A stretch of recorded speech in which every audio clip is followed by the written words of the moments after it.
Кога пред околу 3 години, односно во септември 2020 година, започна првото расчистување на теренот во клисурата на Мала река заради изградба на мини хидроцентрала за производство на електрична енергија, а граѓаните преку екоздруженија бурно реагираа, при што проблемот стигна до Советот на општина Кочани, се чинеше дека реализацијата на овој енергетски капацитет ќе запре. Многумина поверуваат дека мали хидроцентрали во регионот и во државата воопшто нема да се градат, особено откако тогашната влада излезе со став дека државата ќе ги обештети инвеститорите. Меѓутоа, 3 години подоцна, конкретно деновиве, градежна механизација повторно е кај Мала река, каде работи на пробивање на пристапни патишта, со цел наскоро да започне изградбата на за граѓаните спорната мини хидроцентрала. Екипа на телевизија Кочани денеска ги забележа активностите на градежна оператива од Скопје, кои го расчистуваат теренот и пробиваа пат по коритото на Мала река.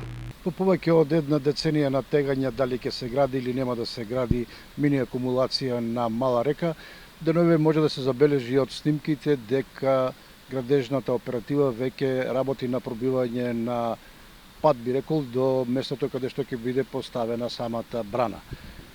Дали и кога ќе се реализира овој проект кој најде на многу реакции во рамките на општина Кочани и пошироко пред се од страна на екологистите, ќе покаже времето, меѓутоа според сите показатели и валидни аргументи се чини дека ова мала хидроцентрала ќе биде реализирана.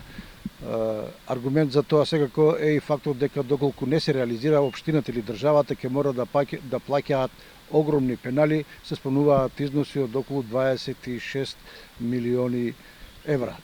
Ако се биде како што замислил инвеститорот, веројатно за можеби година или помалку овој проект, оваа инвестиција ќе биде целосно реализирана.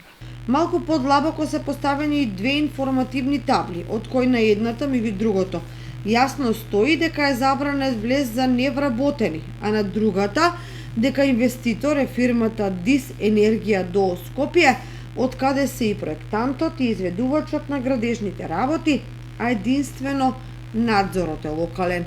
Инаку во 2020 и 2021 година во Кочани се водеа жестоки полемики околу негативните импликации од изградбата на ваков енергетски капацитет, како врз животната средина, така и врз езерото Градче.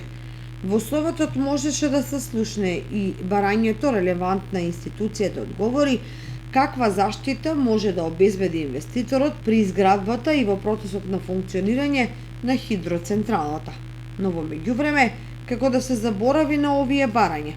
Своевремено, на Мала река се спомнуваше донесување одлука од страна на Советот на општината за распишување референдум за изјаснување на граѓаните дали се за или против изградбата на мини хидроцентралата.